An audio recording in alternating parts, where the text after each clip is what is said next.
Good morning, Wellspring. Oh, let's get a little more. Good morning, Wellspring. Oh, much better. I'm glad to be back. My name is Judy Bethman, and I'm part of your Sunday, January 21st, 24 service team. My goodness. All right, early birds meet Sunday mornings at 9:30 via Zoom. The link is in the weekly email and on the website. Upcoming speakers for January. Today, we have our beloved Peggy Shinn, and next week, Randy Granger will join us. The Thursday evening group meets every week at 7 p.m., and we are watching a variety of videos, so be sure to bring up questions and for discussion. Apparently, it's a rowdy group. Right, Cleona? Wellspring's annual meeting is February 11th after the service. A salad luncheon will be served following the meeting. No, a salad luncheon will be served following the service and then the meeting. All right, the agenda for the meeting is the treasurer's report, property updates, outreach, tithing, board candidates and voting, and questions and answers. There will be a board vacancy upcoming. Please consider thoughtfully the full import about joining the board as it does the work for our beloved Wellspring's highest and best good. For more information, please talk to any board member. If you are a board member, raise your hand. It's nice to see the board here. Thank you so much. And you know, I've been on many boards throughout my checkered past, and this is one of the best, most cohesive group of people that I've ever had the privilege to serve on a board with. So thank you very much. And lastly, our prayer team remains ready to serve and support you. You may submit a request via our webpage or give it to Edward. Our prayer team meets virtually on Tuesday afternoons at 4:15 to pray with you. Please consider sitting thoughtfully in your quiet space during that time. We know we are one in spirit, and the energy of prayer knows no limits. So let us take a deep breath in and release.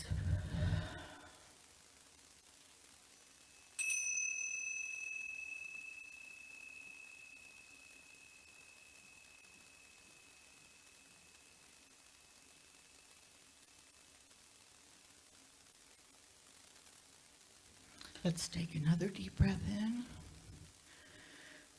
And as we release, we're releasing all the cares of the past week. Let us invite Spirit into this beloved place. We thank you for the gentle rain that fell. Each drop is like an angel's kiss. Each drop contains the universe. We know we are a small part of that universe, but we are part of the one great whole, the collective unconscious, or the collective consciousness. We know and are assured that we are all God's creatures and have a mission to do, not only this upcoming week, but for the rest of our breathing days. And so it is. All right, let's do Morning Has Broken.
Thank you. You may be seated.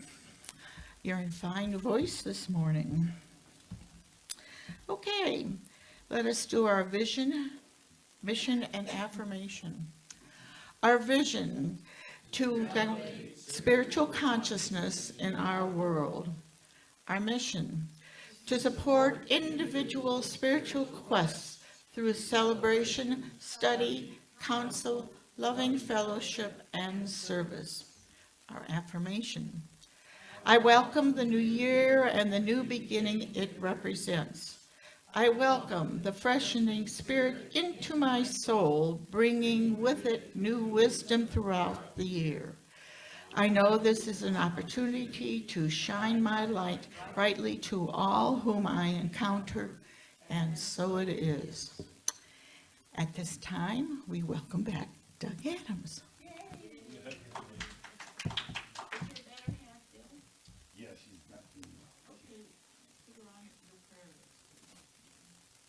Nancy couldn't make it today because she is with flu.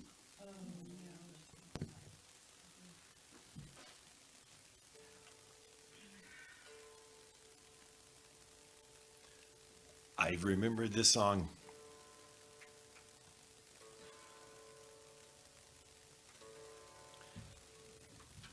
because we were thinking about something that might reflect that child spirit, child energy. That's a child energy.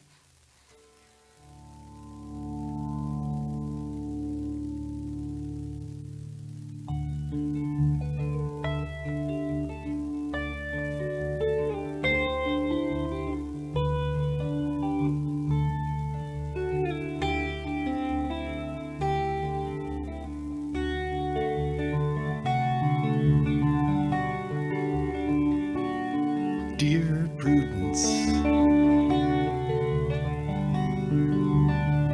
won't you come out to play?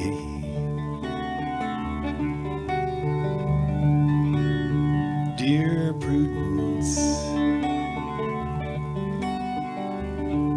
see the sunny day.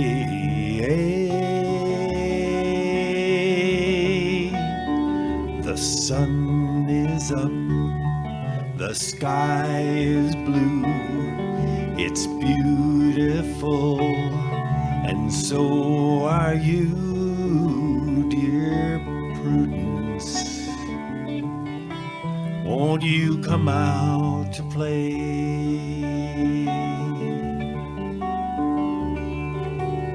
Dear Prudence, open up your eyes.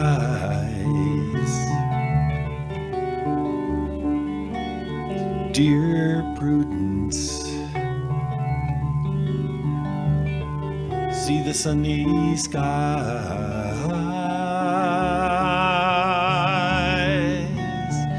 The wind is low, the birds will sing that you're a part of everything, dear Prudence.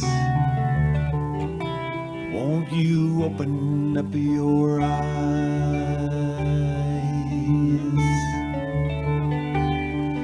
Look around, round, round. Look around, round, round. Look around, round, round, round, round.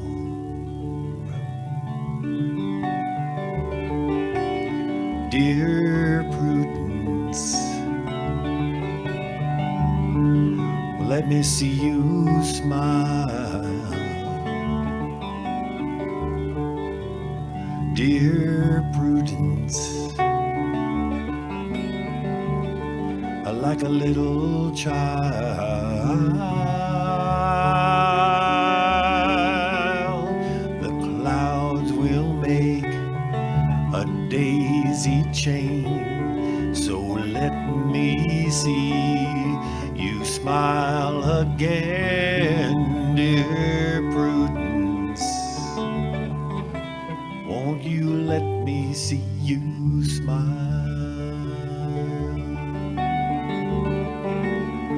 Dear Prudence, oh, won't you come out to play?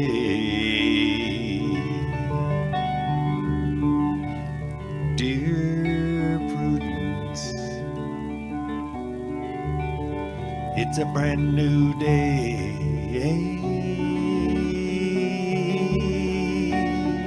The sun is up, the sky is blue, it's beautiful, and so are you, dear Prudence. Won't you come out to play?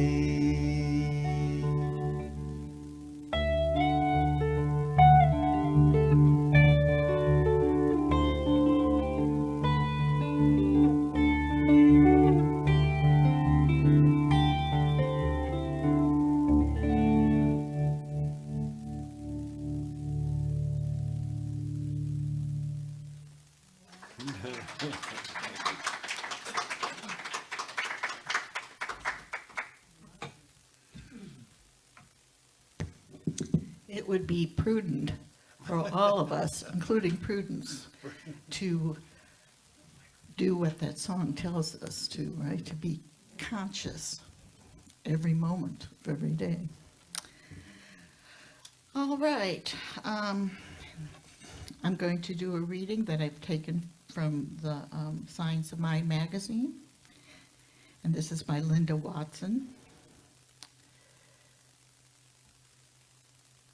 Breathing into the spaciousness of now and deep reverence and awe, I acknowledge the inimitable power and indwelling presence of the divine which abides within me, surrounds and enfolds me. As I center into the sanctuary of my soul, I'm reminded how inextricably connected each of us is with all creation, everything invisible and visible realm. I behold the miraculous nature of life that animates, sustains, and orchestrates all of creation. It grows each leaf on every tree, turns an acorn into an oak tree, keeps the planets in their orbits, and brings forth life itself. The extraordinary miraculousness of our very existence. Let us affirm our ultimate purpose to be a transparency, a portal for love and wisdom of the divine to fully express as us, so that we may be a beneficial presence and a blessing to all whom we encounter and in all our experiences. May the sustaining grace of our awakened awareness guide us into our co-creative partnership with the divine. And so it is. It's my great pleasure to introduce, or reintroduce, or just say, hi, Peggy. Peggy Shinn. You come down, unless you're going to go down that way. Oh, okay. Okay. We have to move the mic, I guess, too. Yeah, Right? that'd be good, yeah. Yeah. Thank you. Sorry. We'll get things figured out here. I forgot that Judy was going to need to probably be involved in moving that mic, Doug, so I was going to let her down the steps ahead of my going up. Well, good morning. I'm sorry, I'm looking for my talk here on my cell phone. And the title of my talk today is Who's in the Way But Me? So I just got in the way, right? It's always something that's interesting here. But the first thing I wanted to do before I talk to you about my talk and talk to you the talk is to acknowledge that it's Ernest Holmes' birthday. And for those of you who may not be like watching or reading the Science of Mind magazine, or maybe you're not on anybody's email list, you might not know that there's a virtual birthday party for Ernest Holmes tonight online that's being put on by the Science of Mind archives. Kathy Mastrioni is the director of that. She's quite a creative person that surprises me all the time, because I have this, I don't know, preconceived notion that people who are curators and librarians and things like that are kind of like in their own little box of things are just so, right? But Kathy's one of those who's just super creative and super fun, and she's so passionately in love with Ernest Holmes and the Science of Mind and his works that it just basically just exudes from her when you're around her. She's come to the Convention of the Americas the last couple of years, and we have an arrangement in Spanish-speaking ministries with the archives that we're helping them translate a lot of things into Spanish, and in exchange for that, we get an opportunity for our leadership people to be able to dip into their archives and work with things that are there. And there's a lot of stuff there if you've not ever heard about it or known about it.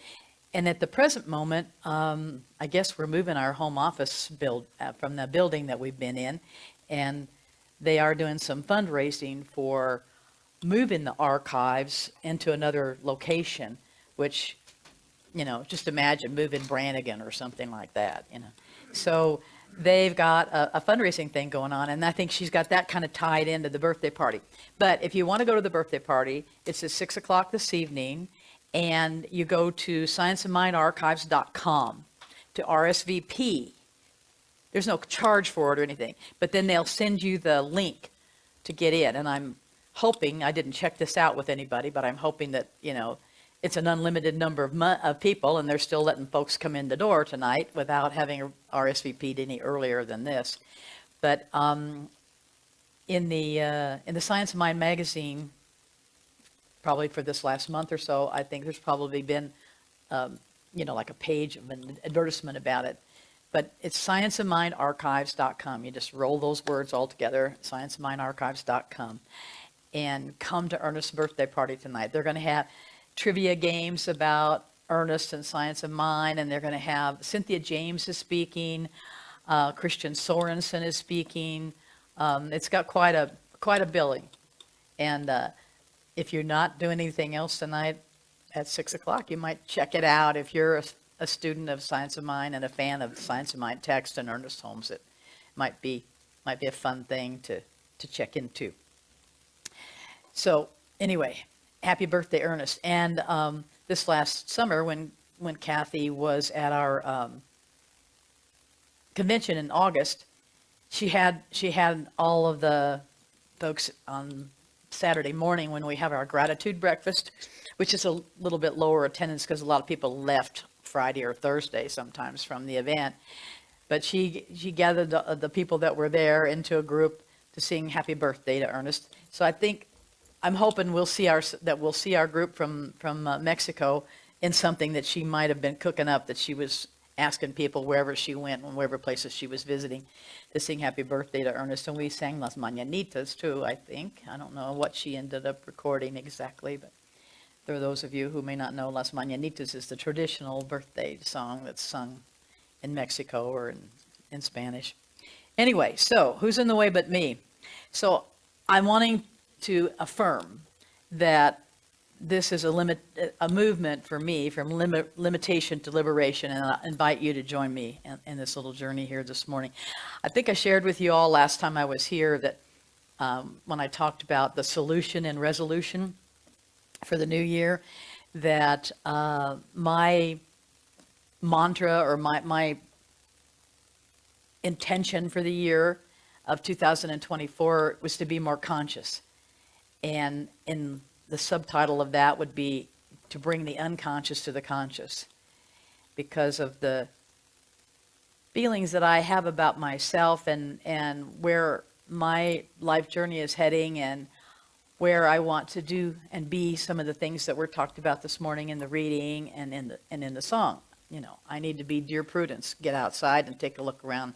And this awareness, awakened awareness that Judy read about in her talk, or what do you call it?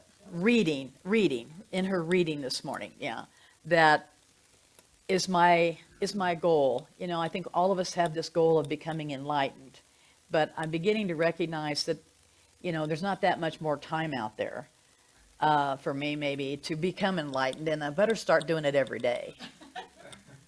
Because you just never know what, might show up. And that everyday enlightenment, that sort of Jack Kornfield kind of thing, to practice the principles on a daily basis. And so I began to start thinking about, what is this going to look like for me this year? And I don't know what your resolutions or your solutions in your resolution might have been from when I talked to you the last time. But my solution had been, this idea of dragging my unconscious into the conscious, because Ernest teaches us that that's the only way we're going to get there, is to understand who we are, what's inside of there, kind of like, what's hidden under the rocks in our subconscious. So, what are the false beliefs that are hidden in my story, in your story, in our story, and how might those be transformed through spiritual truth? So that's kind of what I've been thinking about, that the question really for me is becoming, where and how do I get a new story? And I think the first thing has to be revealed is, what is the story? So I'm taking a class this next few weeks online with Reverend Kathy Ann Lewis from the Seattle Center for Spiritual Living. That is a history-making kind of thing in the Centers for Spiritual Living arena, and for Spanish-speaking ministries, for the Convention of the Americas and the Spanish-speaking Leadership School and the Seattle Center, and for Kathy Ann's personal career as a minister. This class is the first one that we've had a prolonged course that's being taught in one language and translated fully into the other one. So Kathy Ann is teaching in English, and everything is being simultaneously translated into people's ears who want to channel in on the Zoom to hear the Spanish language. And so we had our first class last Monday evening. The next one will be tomorrow evening. And it's directed at practitioners and ministers, essentially. And I'm quite sure that Kathy Ann's intention, as her intention always is to help inspire people to raise the level of their consciousness. Of course, there's always other stated goals about the class. But one of the things that she invited us to do at the beginning of the class was to think about, what do we want to change in the next 7 weeks? Because the class is only going to last 7 weeks, and then she's going to Egypt like there's nothing going on over there that might be a problem, But Kathy Ann is one of those that, she's protected and guided and guarded by the divine, and so is everybody else. And, that'll just, I haven't talked to her about it, but I'm pretty sure that would be her kind of answer about it, that they're going to go and do the spiritual trip that had already been planned. Some early March, I think she's leaving. So I decided that when I was doing the little meditation that she had us, that I want to change my negativity and my excuses and that part of the story that gets brought up whenever, like somebody asked me, well, when are you going back to Mexico this morning? And I said, well, I had to postpone my trip because this and that and the other thing happened. And, well, how do I know that? Those are my excuses. That's my story, and we've all got at least one, and probably tell 2 or 3 or 4 a day about whatever it is that happened, whatever's about to happen, whatever the now is, that past that sort of colors the present, and oftentimes that present then becomes the future. Most days, that's the way it works. Today is my first day of the future. So whatever I'm doing, feeling, being, having, acting out with, or whatever today is a part of what my future tomorrow is going to be. So I was I was thinking about this excuses thing as a kind of a core element of what maybe I could work on to watch myself to that awakened awareness level. And we had a small group at the end of the class where she said, everybody that goes into the small group, the instructions were you talk about what it is that you're wanting to change, and somebody in the group says, I'll pray for you this coming week. And they'd just go around until everybody had said what they wanted to have happen, and somebody was going to be praying for them this week, doing treatment for them this week. So the first person who spoke talked about wanting to change his excuses. Then I said, well, I'll pray for you because that's my deal too. So anything that I'm going to do with praying for you is going to be that much more additional help for me. And then because I spoke next, then somebody had to say whether they were going to pray for me or not. So the next woman spoke up and she said, well, that was kind of my thing too, and I'll pray for you. So by the end of the half an hour that we had for the small groups, we had a couple of, we had 5 people in the group, I think. We had a couple of other, situations going on there. But what I can share with you is that the interesting evolution that I'm feeling about it is that because I'm trying to pay attention, that I'm praying for him, this other woman is praying for me, and I'm processing myself through it too in terms of my observation of things. And I've come up with a couple of elements of how I think I'm in the way. And I want to read to you something that Ernest has to say, because I didn't want to not have Ernest in the room today with his birthday coming and everything, so that I could address this thing about how do we get out of the way. He says that every demonstration, you remember that in this vernacular, the demonstration is the manifestation or the outcome of your treatment, right? Every demonstration would be easy if we just get ourselves out of the way. Now, I found this after I had already, just this morning actually, after I'd already titled my talk. There's no such thing as that thing which you and I appear to be. Now, this doesn't deny our being. It doesn't deny anything. There is no such thing as you and I appear to be, any more than the earth and the sky meet at the horizon as it appears at the sides of the road to come together down our street. We appear to be limited. And as a matter of fact, we are so limitless in our nature that the very limitlessness of our nature is compelled to answer the demand of our concept. And this very limitation, the truth about disease is that it is absolutely a pronouncement of perfect health.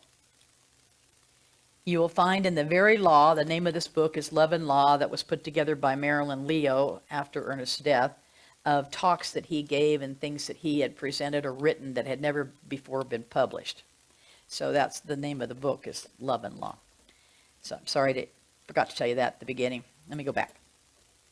So we appear to be limited, and as a matter of fact, we are so limitless in our nature that the very limitlessness of our nature is compelled to answer the demand of our concepts, and this very limitation, that we are limited in thinking that we are limitless. The truth about disease is that it is the absolute pronouncement of perfect health. You will find in the very law that made you feel like you're sick the only possible emancipation as you no longer perceive a sickness. It is done to us as we believe. So it's the perceive, believe, receive. If I perceive that I'm sick, if I perceive I've got this problem, if I think I'm in the way, if I'm not figuring out how to do it, and I'm busy going, you give myself the dope slap or whatever, that whole perception is what's sustaining the problem. Where we have a understanding that we subscribe to collectively, I think, that where your attention goes, your energy flows. What you focus on expands or becomes greater. I'm looking at Judy and remembering that I had wanted to say something about that I was going to be looking into my checkered past. But she beat me to it with that line when she said that she, in her checkered past, she'd served on a lot of boards and this was the best one. So I'm not sure which of us gave the other one the idea about the checkered past, but I just now looked at you and thought, well, I have to remember to slip that in there because I forgot. Anyway, so we've all got, some element of the checkered past. And in mine, this excuses thing, when I look back on it, realize has been around a long time, because I remembered that my father used to call me the queen of excuses. So I guess I've been into that role for a lot of years because, well, my father's deceased and I'm not that young anymore, I probably have a tough time going out and playing with dear Prudence. So I had to look at that and realize, yeah, there's been this element in my world that what causes or what prompts the excuse about why I wasn't enough, or why I didn't do what I said I was going to do when I said I was going to do it, or why I didn't, accomplish some particular thing or whatever.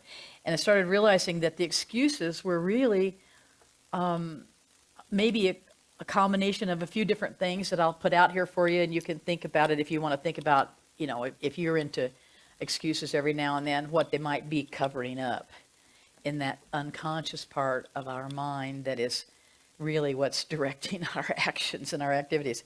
So part of it, I think, is for, it was an excuse for playing small, for not really wanting to get out there and do, for that not becoming a better version of myself, just being lazy or undisciplined, those kinds of things. Or maybe it's about procrastination, just putting it off. The excuse is all, not now, and I'll get it done another day or whatever.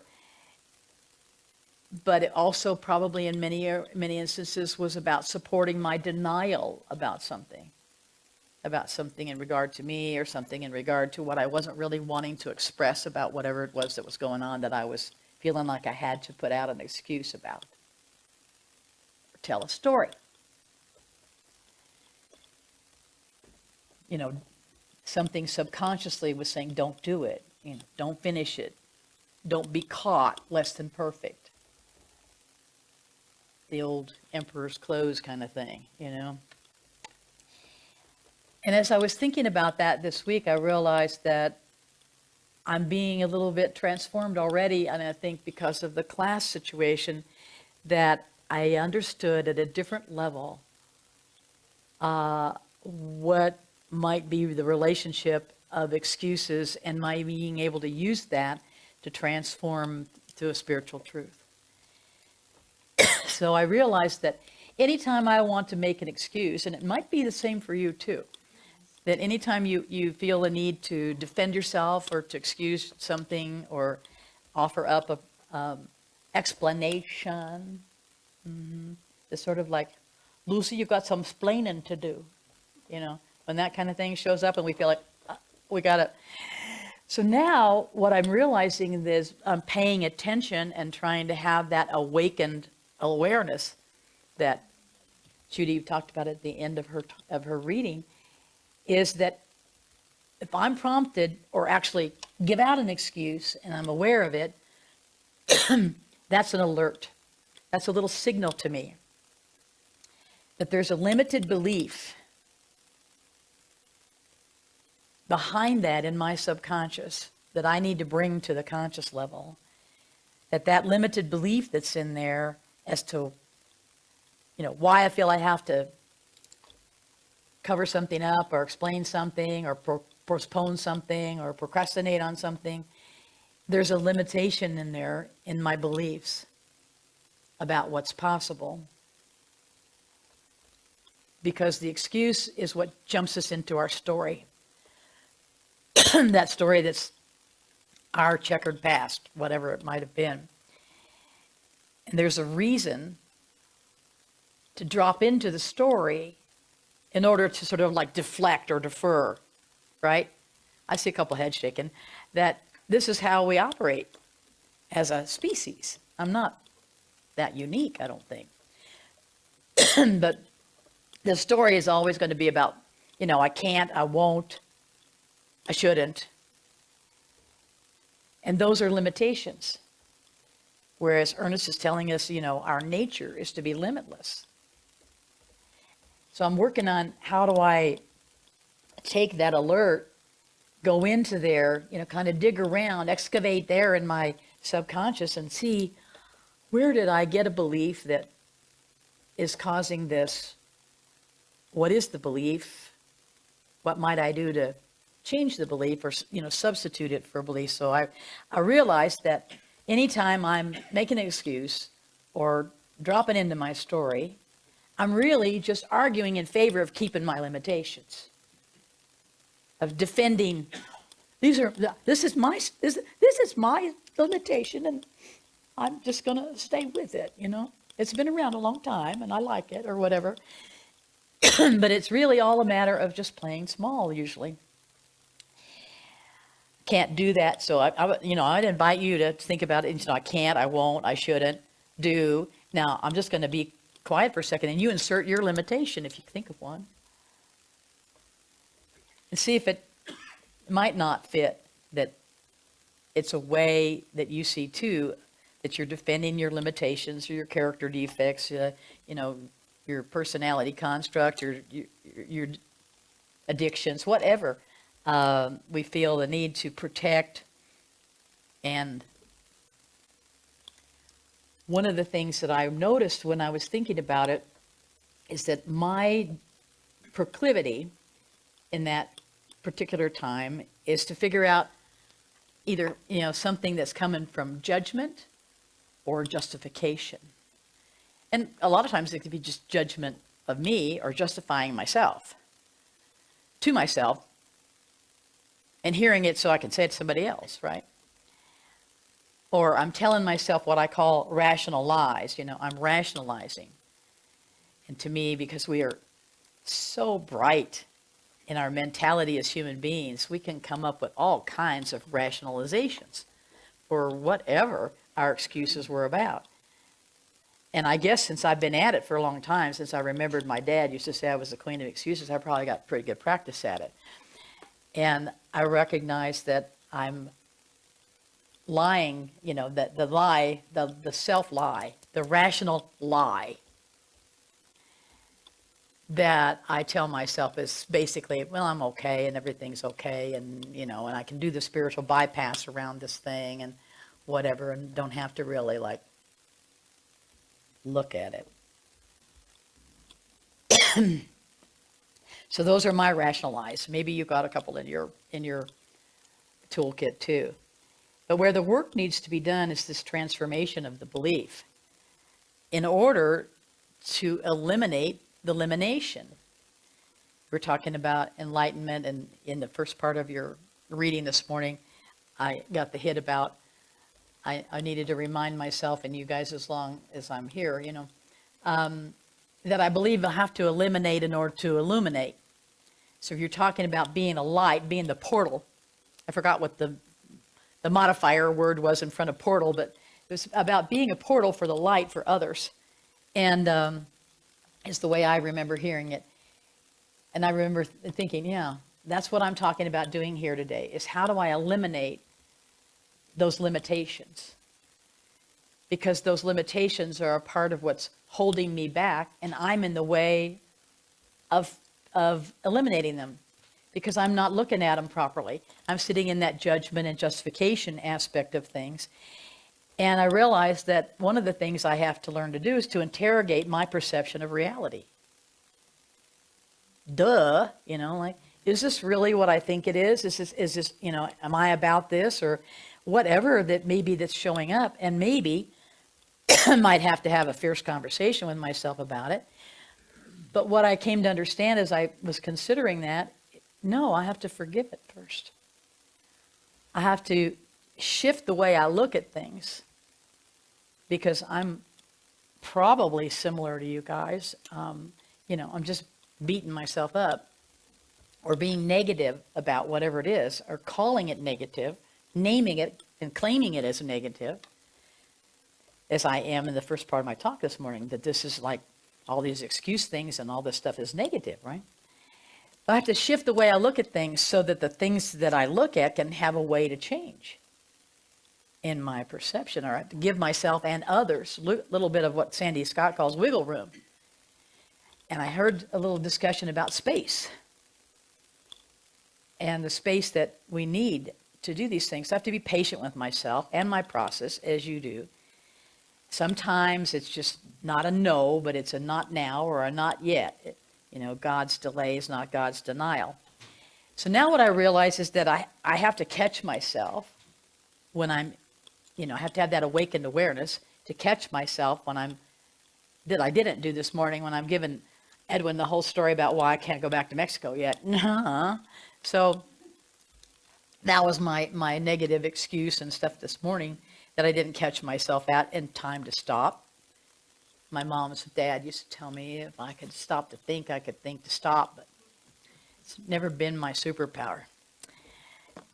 And I have to support myself. You have to support yourself in this process, because what we have to do is come up with what I call the opposite decree or the opposite affirmation, or something that undoes the negative thought, the negative feeling around the excuses, around the story, around the, oh, woe is me kind of stuff.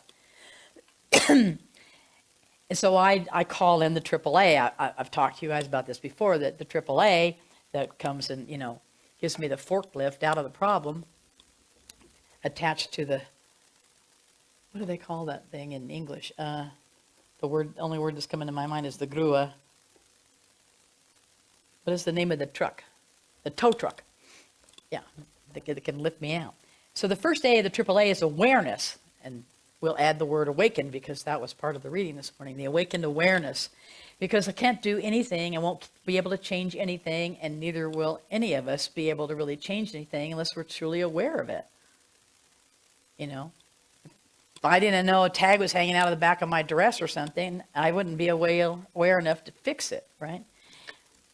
We can walk down the road for a long time with a little pebble in our shoes before we'll be willing to be aware of it and take the boot off or whatever, to stop and sit down and deal with it.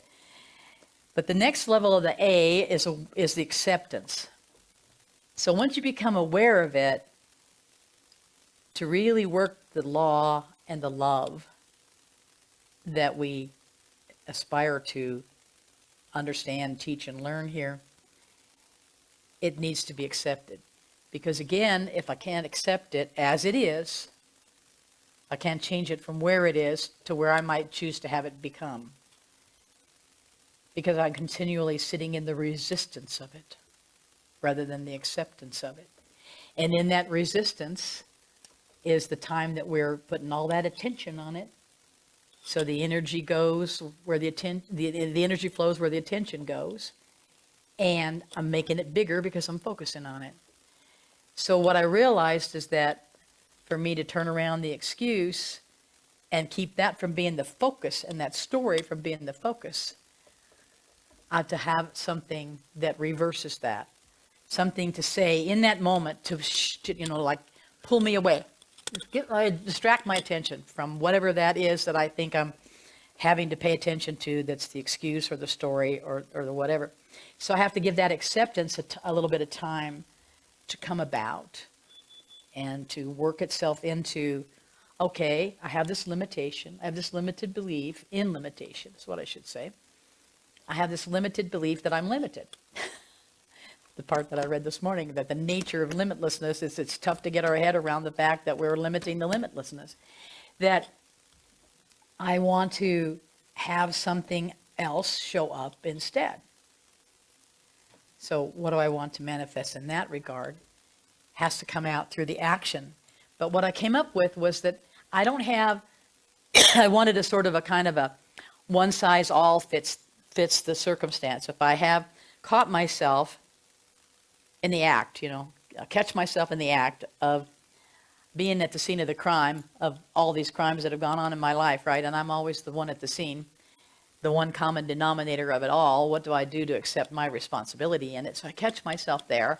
And then what do I do next is to try to shift that energy, shift that attention, pull it away from that being in somehow or another fashion continue to be anchored in my subconscious. So I came up with this mantra that we used to teach in the 5 Gifts class, the 5 Gifts for Abundant Living, if any of you have taken that class, where when we taught it once years ago, that Doug and Tina and I taught it at the what is now the Center for Spiritual Living, and Sandy Scott was in the class with us, and she made it into a little song, a little ditty, because it's always easier for us to remember things that have the rhythm and the tune and the music with it, right? So it's, I surrender to the power and presence of God within me. And I felt like if I could say that instead of, right there in the minute, stop to think to stop and shift, pivot, that would give me a moment to breathe and to allow my subconscious to kind of back off a little bit. And perhaps then I would be able to get what I call the cosmic download, that what comes to me that isn't me, I always know is God. If it ain't that odd, it's God.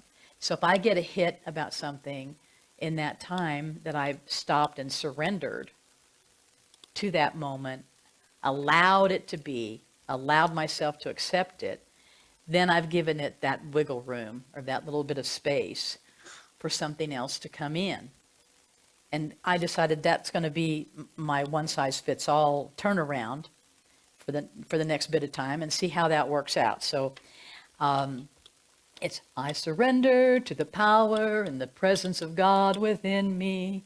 And that way I've had to get my voice out. I've had to hear it, say it, allow it to come in. Then the next step of the AAA is taking some other action. And that's where I hope that I will be inspired by taking that moment of stepping back from it and surrendering to the divine that is within me, that knows. The knower always knows. But we don't always pay attention to the knower in there that knows. And then I want to just see those limitations as stepping stones, not as millstones. They're not who I am or who I have to be or what I am becoming. And then I have to embrace them and not resist them.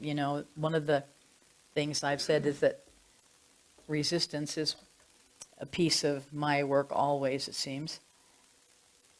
But I'm going to try to do the turnaround on that one too, because as Carl Jung taught us, what we resist persists. And then it's about the forgiving and getting grateful, maybe trying the Ho'oponopono, something that brings me back to recognizing that I'm sorry that I had that perspective, that I have a love of it all. I have to bring that love through to get to that spiritual truth, because that's what the spiritual truth is the love. So I take my energy and my thought away from that negative and recognize that in the power of the surrender and allowing that I am feeling safe and secure, guided, guarded, and protected by grace, the grace that's at the end of each of our fingertips. We are right in the middle of grace always. And act from love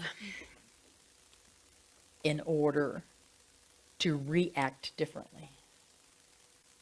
So that's a lot to stop and think about, right? In that 3 seconds or nanoseconds, 3 nanoseconds of starting to open my mouth to give the excuse and realize that there's just so much more in my consciousness that I could be calling upon, rather than allowing that subconscious to rule the world in my life.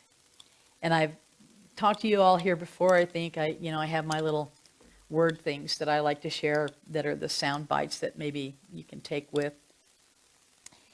That this is all a part of the process that I teach us about. That in that grace that we actually are surrounded by, in what you read, that we have this love of the divine that we are surrounded by.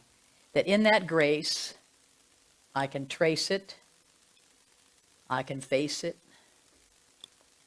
embrace it, erase it, and replace it.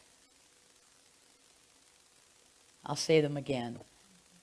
That within grace, I think I just added that to it today. I've never thought about the word grace rhyming with these other words before today. That we trace it, face it, embrace it, erase it, and replace it. So whatever that thought, whatever that excuse, whatever that story that I'm sticking to, all have the option of having those pieces of work done on it.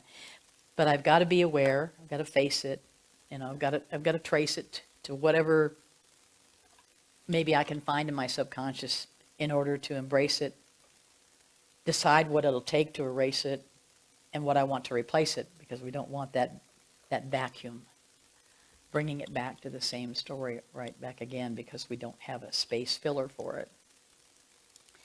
So that's pretty much what I wanted to share with you, and I think I've run a little bit over time today, but get out of your way. That's the bottom line. I'm doing what I can to get out of my way so that the healing can happen, so that the grace can take over, and recognize that, we are here to help ourselves, and part of it is just get out of the way. So I have to do the treatment, right? So let's just take a deep breath in and allow ourselves to feel that grace, that essence of spirit that is in the room, that is within us, that is in, through, around, and for us always. And out of the perspective of that we know that God only does for us what God does through us. We explore our connection to spirit as the buoy that ties us into that sea of love, from which we can take a look at the shadow, take a look at our excuse, take a look at our story, listen to ourselves, recognize that the love is what we choose, the positive, the light,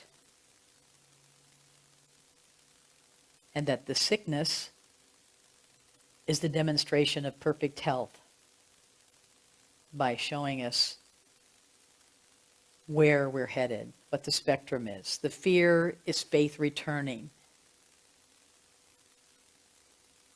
And from that faith, we allow ourselves to diminish the fear, to recognize that our personal journey in the impersonal spirit that loves all, knows all, is ours to select. Our limitlessness is available, and the possibilities of it are ours to the level that we choose to accept and embody. We don't have to do anything. We don't have to be anything. We only need to feel the love and allow ourselves to be carried by it, and to respond from an intuitive and open heart to whatever shows up,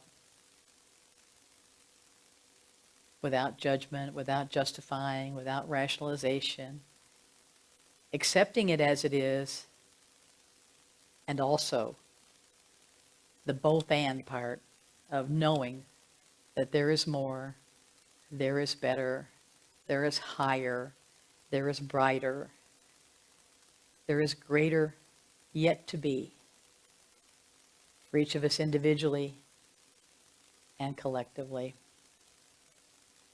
And we stay in that gratitude and appreciation for the knowingness of this, that each of us within our inner nature knows to be true, that we are perfect, whole, complete, as we are, right here, right now, accepting and loving ourselves, and knowing there is more. There is more coming, there's more opportunity, there's more benefit, there's more good, because good is part of what is limitless too. And out of that gratitude of knowing that we are so blessed, so blessed, we just breathe in that knowledge and feeling of the blessing that our life is to us and to others, that we are blessed and we are a blessing. And we know that these words that have been spoken are done as they are said. And so it is. Amen.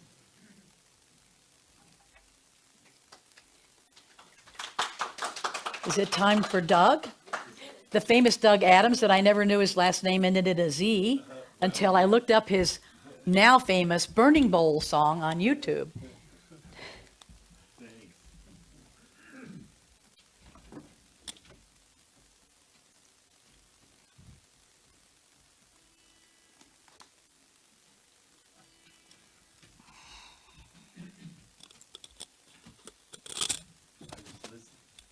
I was listening to some early Sam Cooke recordings. Did you know he was a gospel singer before he was a famous pop singer? I always knew that, but just by hearsay, I never really heard it. And you know what started me on it was I was watching Fargo.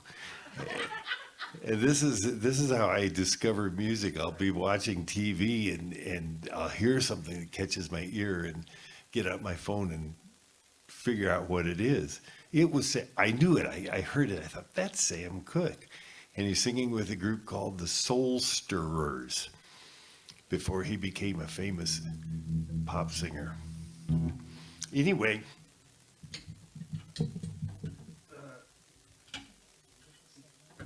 as I was listening to these recordings, I heard this one song. I think he wrote this one, and Barry's gonna help me out with it. And I thought, this is a great message. This is a really good message.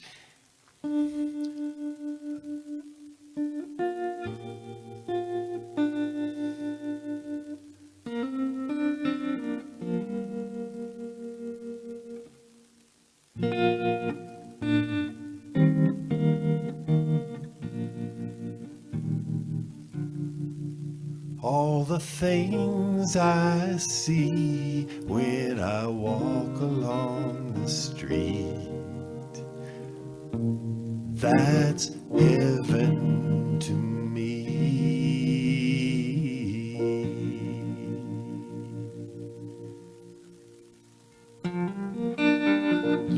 A little flower that blooms in May, a lovely sunset at the end of the day, someone helping a stranger along the way, that's heaven to me. The way I feel when I hear a soulful prayer, it reminds me, spirit everywhere. Even the birds flying through the air, that's heaven to me. It doesn't have to be a miracle. It's everywhere to see the goodness of life.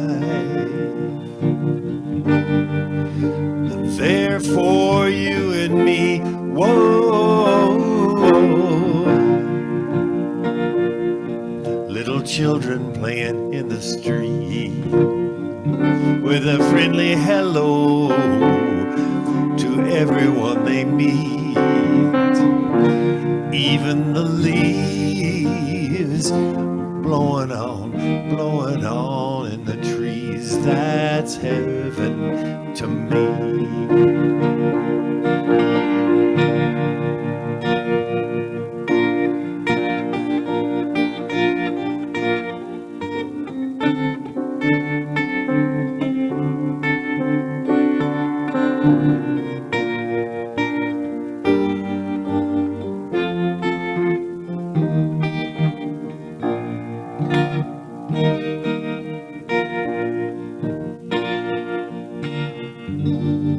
Everything a miracle,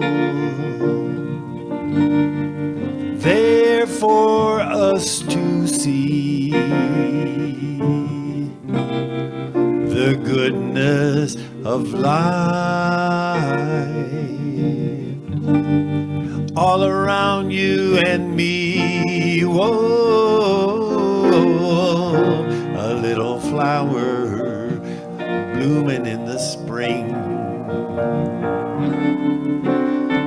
a lovely sunset at the end of the day, someone helping a stranger along the way. That's heaven to me. Oh, the things I see when I'm walking down the street, that's heaven to me.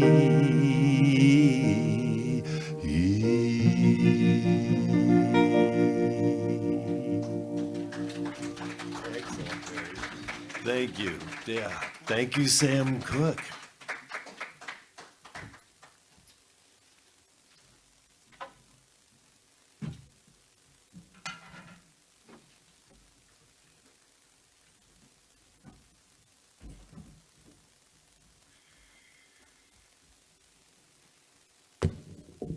Another way of being fully conscious, right? Okay, now it's time for our offering. And Edward, you're going to bring forth the basket.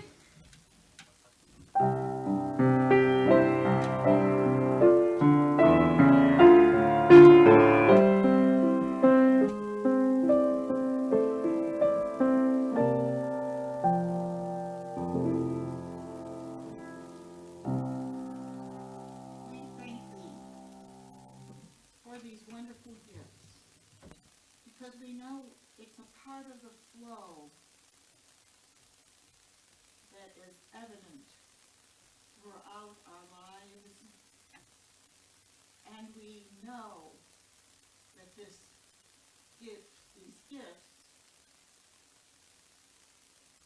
will do wonderful things as they flow throughout the community and the world. We appreciate everything that God has given us, and so it is.